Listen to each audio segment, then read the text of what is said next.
Hello प्यारे बच्चों। तो आज का हमारा टॉपिक है पीरियोडिक ट्रेंड्स। देखो, पीरियोडिक टेबल में से अगर कोई क्वेश्चन जेईई या नीट में से आता है तो बहुत हद तक चांस है कि वो पीरियोडिक ट्रेंड से आएगा। तो एक एक करके हम पीरियोडिक ट्रेंड समझते हैं। आज हमारे पास में है पीरियोडिक ट्रेंड में सबसे पहला ट्रेंड एटॉमिक रेडियाई। तो हम एटॉमिक रेडियाई के ट्रेंड्स में जाने से पहले हम ये समझते हैं कि भाई किस किस टाइप की एटॉमिक रेडियाई होती है। इन जनरल जो एटॉमिक रेडियाई होती है उसमें आपको बहुत कंफ्यूजन होता है, बच्चों को इन जनरल बहुत कंफ्यूजन होता है। पहले मैं वो कंफ्यूजन दूर कर देता हूँ कि कौन कौन सी एटॉमिक रेडियस या एटॉमिक रेडियाई आपको मिलेगी। ऑल्दो एटॉमिक रेडियाई, एटॉमिक शब्द उतना ठीक है भी नहीं क्योंकि कुछ मॉलिक्यूलर रेडियाई भी होती है। लेट्स सी क्या क्या होता है हमारे पास में। तो सबसे पहला है हमारे पास में जो रेडियस है वो क्या है, covalent radius. Covalent radii, radii इसलिए क्योंकि ये एक प्लूरल शब्द है। रेडियस एक सिंगुलर शब्द है और रेडियाई जो है वो एक प्लूरल शब्द है। तो हम सबसे पहले समझेंगे कोवेलेंट रेडियाई क्या होती है। देखो, हम ये तो जानते हैं कि बेसिकली क्या है, एटम का जो साइज है वो बहुत छोटा है। साइज बहुत छोटा होने की वजह से हम उसकी रेडियस को एक्यूरेटली मेजर नहीं कर सकते। और उससे भी ज्यादा बुरी बात यह है कि हम ये भी जानते हैं कि एटम का जो स्ट्रक्चर है वो बहुत ही ज्यादा कॉम्प्लिकेटेड है। यानी कि इलेक्ट्रॉन जो है न्यूक्लियस के आसपास इलेक्ट्रॉन रहता है। अब न्यूक्लियस, ये हमारा न्यूक्लियस है और इलेक्ट्रॉन आपका यहाँ यहाँ यहाँ कहीं भी रह सकता है ना। हमने देखा था ना कि भाई इलेक्ट्रॉन के होने की प्रोबेबिलिटी, ये प्रोबेबिलिटी है कि इलेक्ट्रॉन जो है इन जितनी भी जो मैंने डॉट्स बनाए हैं इन डॉट्स में से किसी भी एक डॉट पे हो सकता है, यानी कि ये प्रोबेबिलिटी है। तो भाई अब जो रेडियस होगी एटम की, ये एटॉमिक रेडियस होगी। मतलब कब तक आपका इलेक्ट्रॉन जो है इस न्यूक्लियस से अट्रैक्शन फील कर रहा है या इसके इन्फ्लुएंस में रह रहा है और जहां तक जा पा रहा है, वो जो पूरी रेडियस है वो आपकी एटॉमिक रेडियस कहलाएगी। ठीक है, यानी एटम की साइज अगर बात करें तो वो भी इस एटॉमिक रेडियस से ही डिफाइन होगी। अब ये बहुत कॉम्प्लिकेटेड है, तो अब हम इसकी डायरेक्ट एटॉमिक रेडियस जो है निकाल पाने में सक्षम नहीं है। सक्षम इन द सेंस कि हमारे पास इतने प्रिसाइज इंस्ट्रूमेंट नहीं है कि हम ये इलेक्ट्रॉन की एग्जैक्ट पोजीशन पता करके हर बार इस तरह से रेडियस निकाल पाए। इसलिए हमने कुछ जुगाड़ निकाले हैं। कैसे जुगाड़? सबसे पहला जुगाड़ है कोवेलेंट रेडियाई का। इसमें हमने क्या कहा, इसमें हमने कहा कि भाई देखो, एटम है तो एटम अकेला तो रह नहीं पाएगा। एटम क्या करेगा, ओवरलैप करेगा या दूसरे अकाउंट से बॉन्ड, दूसरे एटम से बॉन्ड बनाएगा। बॉन्ड बनाएगा तो कैसे बॉन्ड बनाएगा, ओवरलैप करके। समझते जाओ, मैं बना लूं पहले फिर मैं समझाता जाता हूं। मान लीजिए ये दो एटम हैं और आपका इलेक्ट्रॉन। अब देखो, और ये जो जो सर्कल मैंने बनाया बेसिकली ऑर्बिटल है, तो इसको हम ऑर्बिटल्स की ओवरलैपिंग बोलते हैं। क्या होता है, यहाँ पे पॉजिटिव चार्ज, यहाँ पे पॉजिटिव चार्ज, इसके पास इलेक्ट्रॉन जो ये आपस में एक दूसरे को अट्रैक्ट कर रहे हैं, इसका इलेक्ट्रॉन ये आपस में एक दूसरे को अट्रैक्ट कर रहे हैं। ठीक है, अब धीरे धीरे धीरे धीरे ये पास आएंगे, ओवरलैप करेंगे। ओवरलैप करेंगे तो क्या होगा, ये जो आपका इलेक्ट्रॉन है बेसिकली ये इसके इन्फ्लुएंस में और ये वाला इलेक्ट्रॉन इसके इन्फ्लुएंस में। यानी कि अब जो आपका इलेक्ट्रॉन है जब ये ओवरलैप हो गई, जब आपके ऑर्बिटल्स आपस में ओवरलैप हो गए, तो अब इलेक्ट्रॉन्स इसके इन्फ्लुएंस में भी है और ये वाला इलेक्ट्रॉन भी इसके इन्फ्लुएंस में है, ये वाला इलेक्ट्रॉन भी इसके इन्फ्लुएंस में और ये वाला इलेक्ट्रॉन भी इसके इन्फ्लुएंस में है। यानी कि ऑर्बिटल्स का ओवरलैपिंग हो गया। और ओवरलैपिंग होने की वजह से अब क्या है कि ये दोनों इलेक्ट्रॉन जो है इससे अट्रैक्शन और इससे अट्रैक्शन फील कर रहे हैं, अब ये दूर नहीं जा पाएंगे। और ये दूर नहीं जा पाएंगे इसकी वजह से क्या होगा, एक बॉन्ड बन जाएगा। अब ये दोनों एटम आपस में जुड़ गए, तो अब हम कह सकते हैं कि भाई ये जो डिस्टेंस है, इस डिस्टेंस को अगर मैं d बोलूं, ठीक है, तो इसके जस्ट मिडिल से तो ये हो जाएगी आपकी d/2। और बेसिकली ये जो d/2 है यही आपकी कोवेलेंट रेडियाई या कोवेलेंट रेडियस होती है। ठीक है, जो बनी कैसे, जो बनी एटम्स के ऑर्बिटल्स की ओवरलैपिंग से। तो अब जरूरी नहीं है कि सारे एटम्स जो है वो एक दूसरे, मतलब एटम ऑर्बिटल से ही बने, मतलब ऑर्बिटल ओवरलैपिंग से ही बने, है ना। कुछ मतलब कोवेलेंट बॉन्ड सारे एटम्स फॉर्म नहीं करेंगे, तो जो एटम्स कोवेलेंट बॉन्ड फॉर्म करेंगे उसकी एटॉमिक रेडियाई हम इस तरह से निकालेंगे। ठीक है, तो ये आपका पहला हो गया कोवेलेंट रेडियाई। इसके बाद दूसरा जो होता है, कोवेलेंट रेडियाई के बाद हमारे पास में नेक्स्ट है मेटेलिक रेडियाई। मेटेलिक रेडियाई क्या होती है उसको भी देखते हैं। नाम है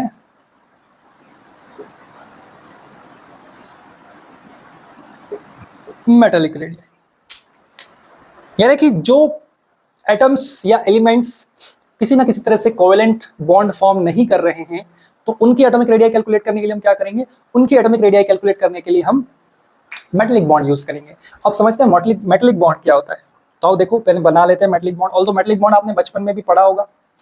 तो देखो इसमें क्या है, पहले मैं आपको मेटेलिक बॉन्ड बताता हूं। मान लीजिए एक मेटल का टुकड़ा है, ठीक है, और इस तरह से आपके एटम्स जो है यहां पे अरेंज रहते हैं।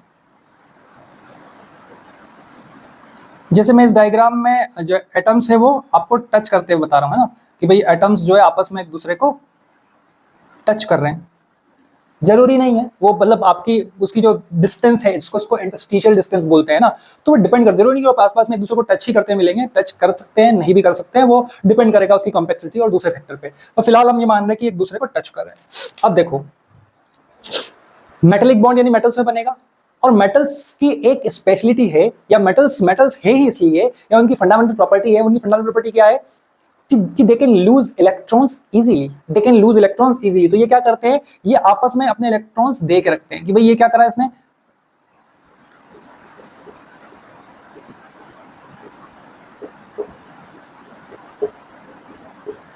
सॉरी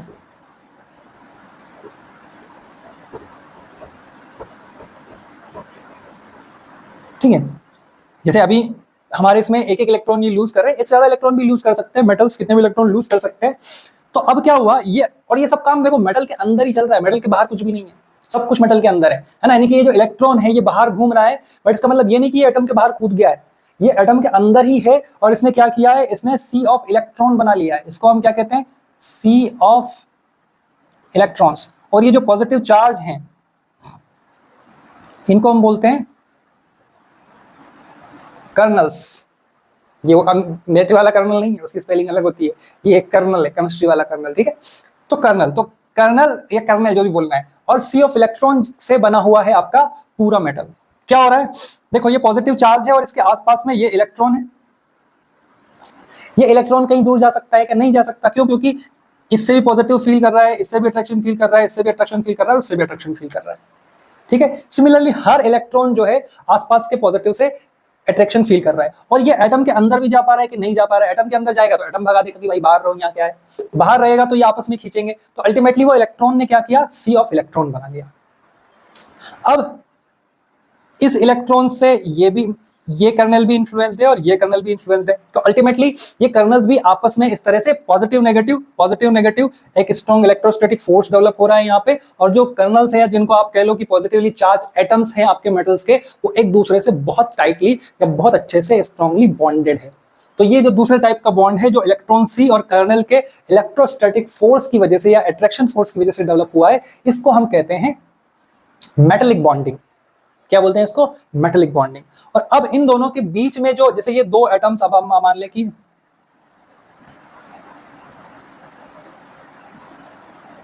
ये इसका न्यूक्लियस होगा, ये इसका न्यूक्लियस होगा, और आपका इलेक्ट्रॉन जहां कहीं भी हो, लेकिन अल्टीमेटली ये जो डिस्टेंस है इसके न्यूक्लियस और इसके न्यूक्लियस की डिस्टेंस, अगर ये d है तो आपकी जो रेडियस है वो क्या हो जाएगी,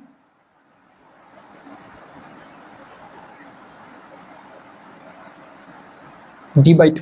अब देखो इसमें इंपॉर्टेंट बात समझने वाली ये है कि मेटेलिक रेडियस जो है वो कोवेलेंट रेडियस से हमेशा बड़ी होगी। क्या बोला मैंने, यहां मैं लिख देता हूं,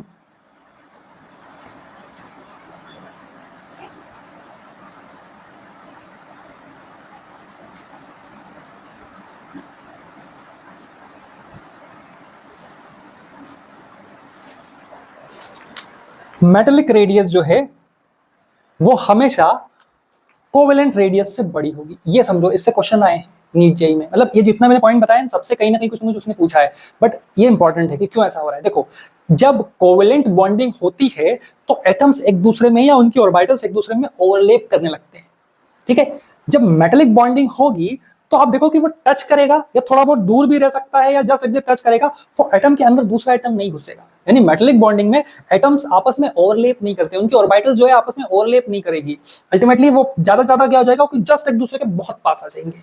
तो उसके भी उस बीच में क्या होगा कि भाई डिस्टेंस एग्जैक्टली जो आपका फिर तो एग्जैक्ट आ जाएगी कि जो एटम का वो है आपका डिस्टेंस डिवाइडेड बाय 2 और वही आपकी मेटालिक रेडियस। ठीक है, तो इंपॉर्टेंट कॉन्सेप्ट क्या है, मेटालिक रेडियस कोवेलेंट रेडियस से हमेशा थोड़ी सी बड़ी होगी। ठीक है, तो ये हो गया आपका मेटालिक रेडियस कोवेलेंट रेडियस। इसके बाद आती है आयोनिक रेडियस, थर्ड है आपकी आयोनिक रेडियस। आयंस आप लोग जानते हैं व्हाट इज आयंस, है ना, क्या होते हैं आयंस,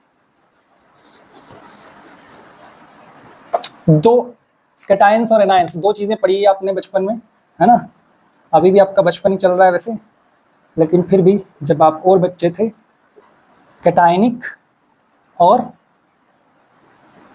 एनायनिक रेडियाई। देखो कुछ लोग इसको कैटायनिक रेडियाई और एनायनिक रेडियाई अलग अलग बताते हैं, है ना, पहले आयनिक रेडियस और फिर कैटायनिक और एनायनिक, हम एक ही बात है, तो उसको क्यों अलग अलग पढ़ के और बिना बात के जबरदस्ती खींचना है, एलिब्रेट करना है। सबसे इंपॉर्टेंट बात क्या है, एक एटम है ए, उसको आपने इलेक्ट्रॉन खिलाया तो वो क्या करेगा, नेगेटिव चार्ज ले लेगा। अब देखो घर में जगह वैसे ही कम थी, है ना, हमने इफेक्टिव न्यूक्लियर चार्ज वाला कॉन्सेप्ट पढ़ा है कि भाई जितने इलेक्ट्रॉन प्रेजेंट थे न्यूक्लियस से उनको एक ठीक ठाक अट्रैक्शन मिल रहा था, सब लोग खुश थे।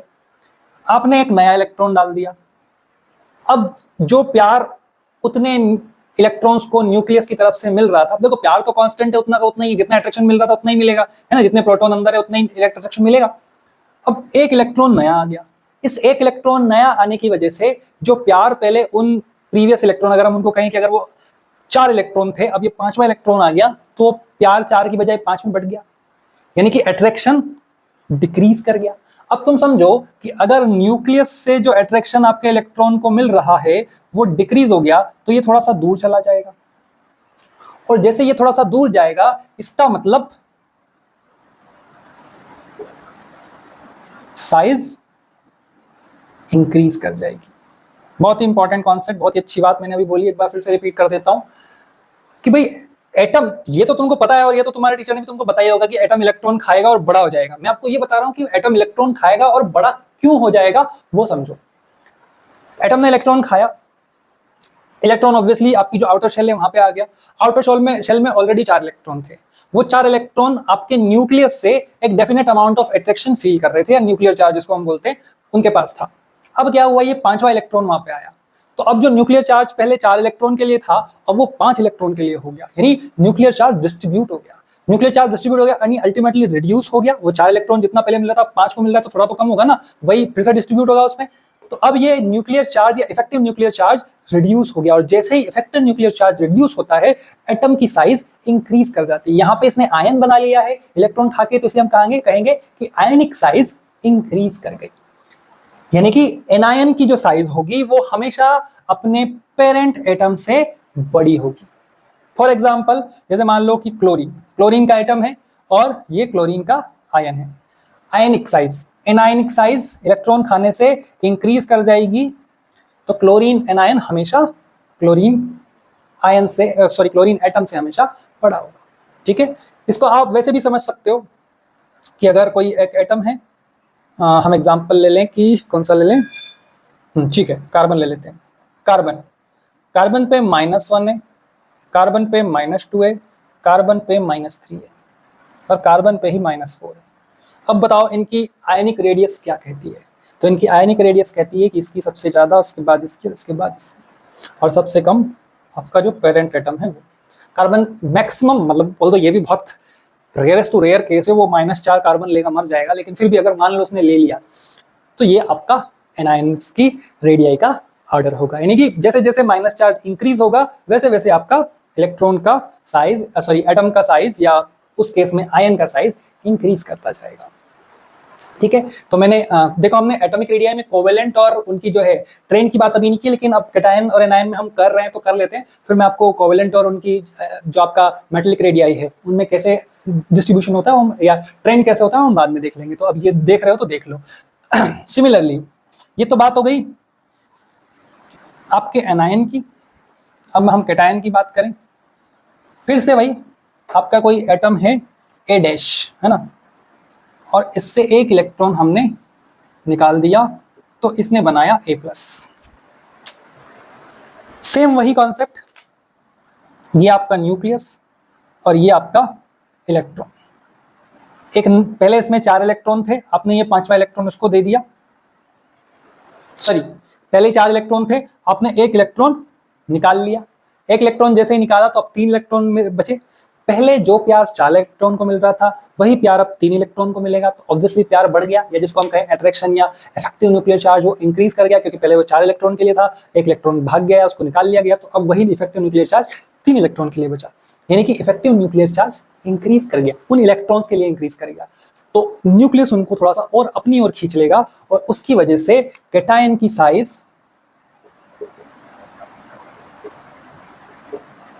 क्या कर जाएगी, डिक्रीज कर जाएगी।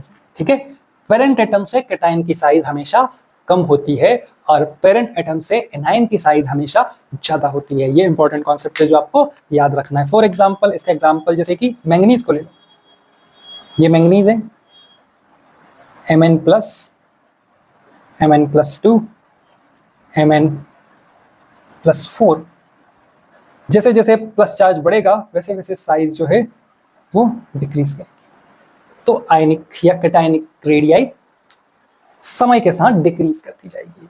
याद रहेगा, कैटायनिक हो गया, एनायनिक हो गया, मेटलिक हो गया, और आपका कोवेलेंट रेडियाई होता है। एक और इसके बाद में आखिरी में आता है वंडरवॉल रेडियाई। ये बहुत ही विचित्र रेडियाई है वंडरवॉल,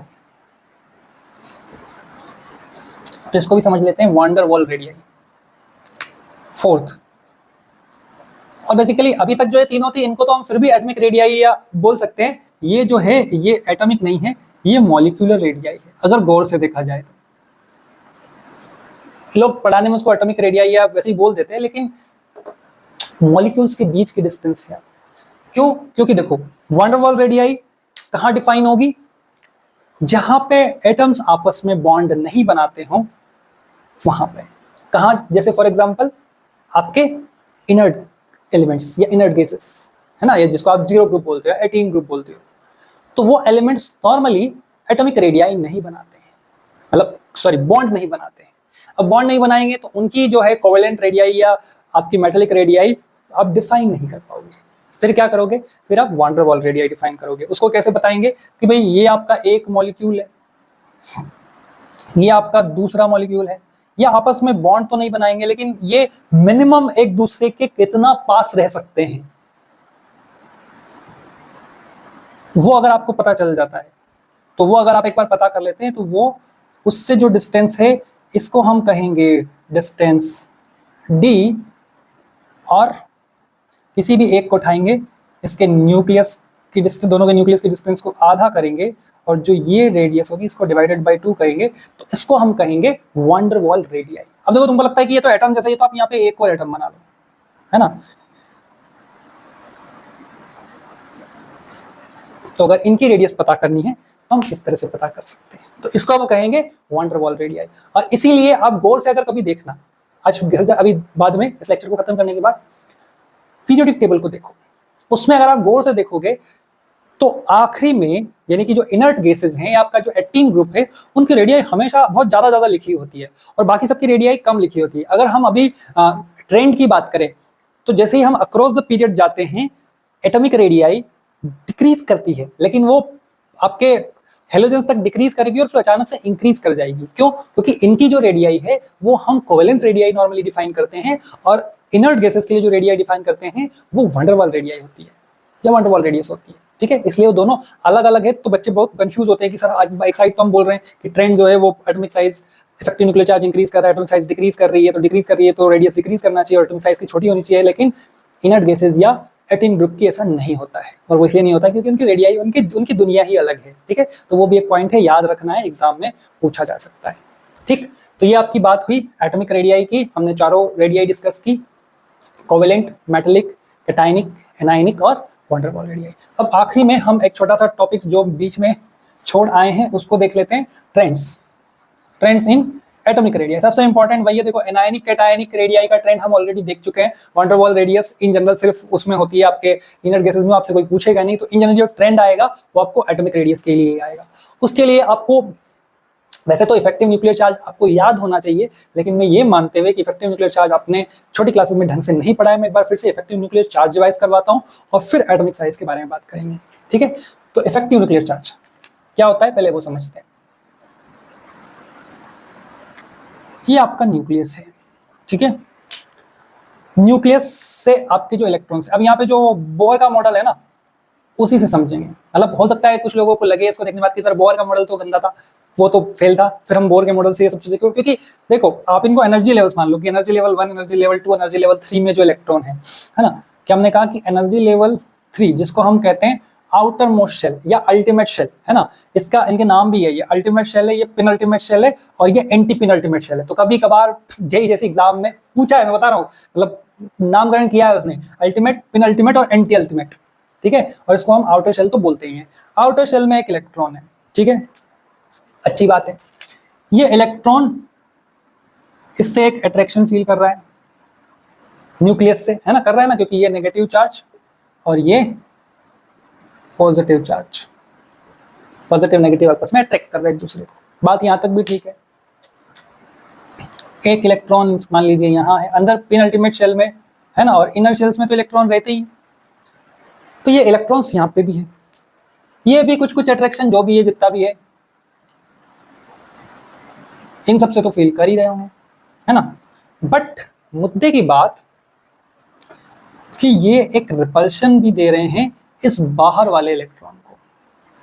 ये बात समझ में आती है कि भाई हमारा जो इलेक्ट्रॉन है, आउटर मोस्ट इलेक्ट्रॉन, हम आउटर मोस्ट की ज्यादा बातें करेंगे, आउटर मोस्ट इलेक्ट्रॉन न्यूक्लियस से फील कर रहा है एक अट्रैक्शन, जिसको हमने कहा न्यूक्लियर चार्ज।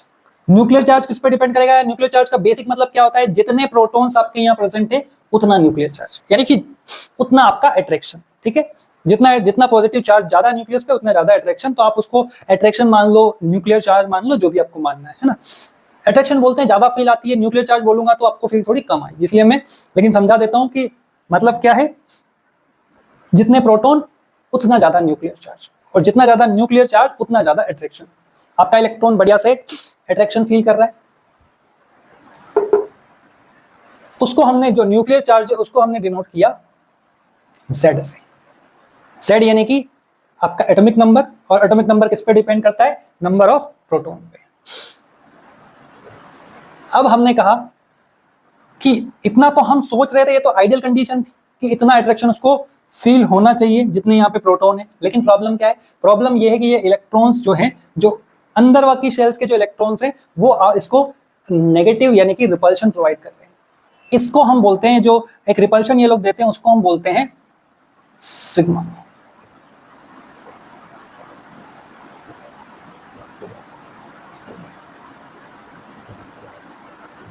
स्क्रीनिंग कांस्टेंट और शील्डिंग कांस्टेंट। क्या बोला हमने? स्क्रीनिंग या शील्डिंग, यानी कि ये जो अंदर के इलेक्ट्रॉन है, ये आपके जो बाहरी इलेक्ट्रॉन या आउटर मोस्ट इलेक्ट्रॉन है उसको एक शील्ड प्रोवाइड कर रहे हैं, या उसको एक स्क्रीनिंग प्रोवाइड कर रहे हैं, और जितना प्यार उसको मिलना चाहिए था न्यूक्लियस से उतना नहीं मिलने दे रहे हैं। यानी कि जेड जो है वो कुछ कम हो गया, यानी न्यूक्लियर चार्ज कुछ कम हो गया। तो जो न्यूक्लियर चार्ज कम हुआ वो एग्जैक्टली अब कितना बचा? जेड इफेक्टिव, जिसको हम कहते हैं इफेक्टिव न्यूक्लियर चार्ज। तो ये होता है effective nuclear charge. Effective nuclear charge basically क्यों, यहां से आपको समझ में आ रहा है। अब देखो इसमें इंपॉर्टेंट बात जो आपके लिए समझने वाली है कि जैसे जैसे जेड इफेक्टिव बढ़ेगा, यानी कि अट्रैक्शन बढ़ेगा, और अट्रैक्शन बढ़ेगा तो ये न्यूक्लियस की तरफ अट्रैक्ट होगा, ज्यादा अट्रैक्ट होगा, ज्यादा पास में जाएगा। जेड इफेक्टिव डिक्रीज करेगा तो ये इलेक्ट्रॉन आपके न्यूक्लियस से दूर होता जाएगा। तो ये कॉन्सेप्ट आपको याद रखना है, ये कॉन्सेप्ट आपको बहुत सारी जगह पीरियडिक ट्रेंड्स में काम आने वाला है। जेड इफेक्टिव का ये पूरा लब्बो लुआब है जो आपको बहुत अच्छे से पता होना चाहिए। ठीक है, अगर ये पता चल गया है तो अब हम चल सकते हैं एटॉमिक रेडियाई को समझने के लिए, या covalent radii specifically atomic size को समझने के लिए। चलिए, तो अब हम समझते हैं कि बेसिकली डायरेक्ट चलते हैं ट्रेंड पे। देखो दो तरह के ट्रेंड हमको मिलेंगे, अक्रॉस द पीरियड और दूसरा होगा डाउन द ग्रुप। ठीक है, अब पहले अक्रॉस द पीरियड समझते हैं। जैसे फॉर एग्जांपल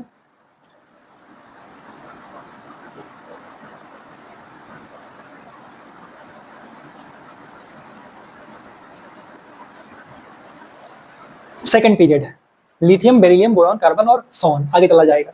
ठीक है, अब इसमें देखो, अगर इसका इलेक्ट्रॉनिक कॉन्फ़िगरेशन देखो, इसके पास कितने इलेक्ट्रॉन है? 3, इसके पास में 4, इसके पास में 5 और इसके पास में 6। और सबके जो आउटर मोस्ट इलेक्ट्रॉन हैं वो सेकंड शेल में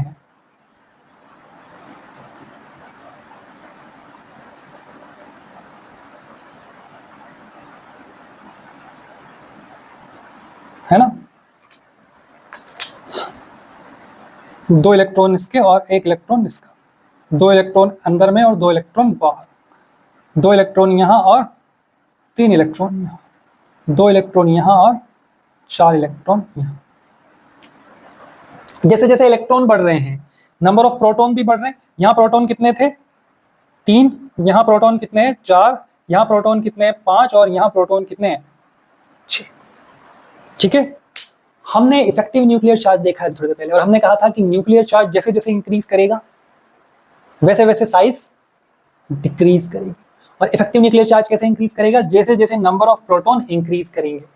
बट ये सिर्फ पीरियड्स के केस में। क्यों? क्योंकि देखो शेल सबकी दूसरी ही है, तो डिस्टेंस इंक्रीज मतलब ऐसा ज्यादा नहीं कर रही है, लेकिन सेम डिस्टेंस के लिए अब न्यूक्लियर चार्ज इंक्रीज कर रहा है। तो न्यूक्लियर चार्ज जैसे जैसे इंक्रीज करेगा तो ये जो बाहरी इलेक्ट्रॉन है, आउटर मोस्ट इलेक्ट्रॉन है, इनको और प्यार मिलेगा, और प्यार मिलने की वजह से इन पे अट्रैक्शन बढ़ेगा। और इसीलिए हमने कहा कि अगर इनकी एटॉमिक साइज देखी जाए तो लिथियम की सबसे बड़ी होगी, उसके बाद ऑल्दो इसको हम बाद में देखेंगे। मतलब देखो अभी फिलहाल मैं किसी एक्सेप्शन वगैरह में नहीं जाना चाह रहा, इसलिए सिंपल ये समझो कि across the period effective nuclear charge increase करेगा, Z इफेक्टिव इंक्रीज करेगा, तो atomic size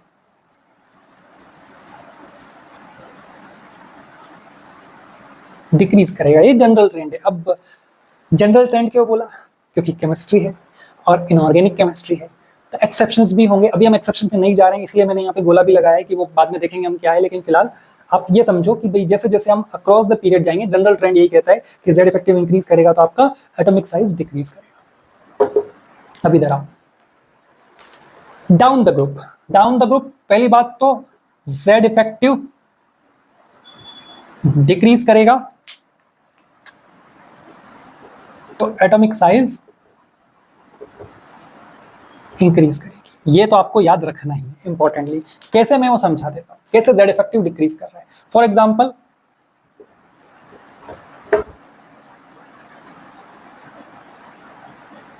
down the group जा रहे हैं हम,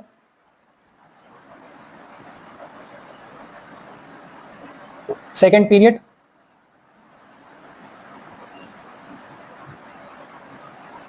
थर्ड पीरियड, 3 शेल है ना। जैसे जैसे हम नीचे जाएंगे हमेशा आपको एक शेल जो है वो इंक्रीज करती जाएगी, 1 2 3 और 4।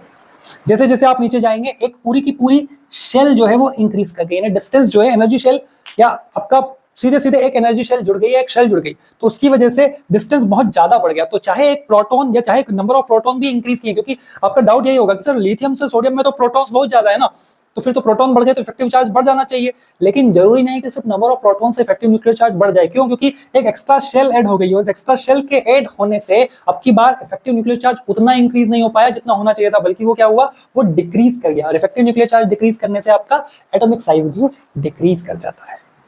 याद रहेगा। देखो पूरे कॉन्सेप्ट को फिर से समराइज करता हूं कि एटॉमिक साइज सिंपल है, Z इफेक्टिव इंक्रीज करेगा, एटॉमिक साइज डिक्रीज करेगी। जेड इफेक्टिव का मतलब अट्रैक्शन, और Z effective across the period number of protons बढ़ने से इंक्रीज करता है, इसलिए एटॉमिक साइज डिक्रीज करेगा। Along the period atomic size decreases, और along the group atomic size increase करेगा। एटॉमिक साइज इंक्रीज करेगा, क्यों करेगा? क्योंकि जेड इफेक्टिव डिक्रीज कर रहा है। और जेड इफेक्टिव डिक्रीज क्यों कर रहा है? क्योंकि नंबर ऑफ शेल, सीधे एक एक नंबर ऑफ शेल इंक्रीज होता जा रहा है, इसलिए जेड इफेक्टिव डिक्रीज हो रहा है। और जेड इफेक्टिव डिक्रीज होने की वजह से एटॉमिक रेडियाई डिक्रीज कर रही है। याद रखिए, बहुत इंपॉर्टेंट कॉन्सेप्ट है। कई बार इस पूरे जो अभी तक हमने आज पढ़ा है इससे क्वेश्चंस आए हैं, तो इसको अच्छे से रिवाइज करिए। मिलते हैं नेक्स्ट वीडियो में।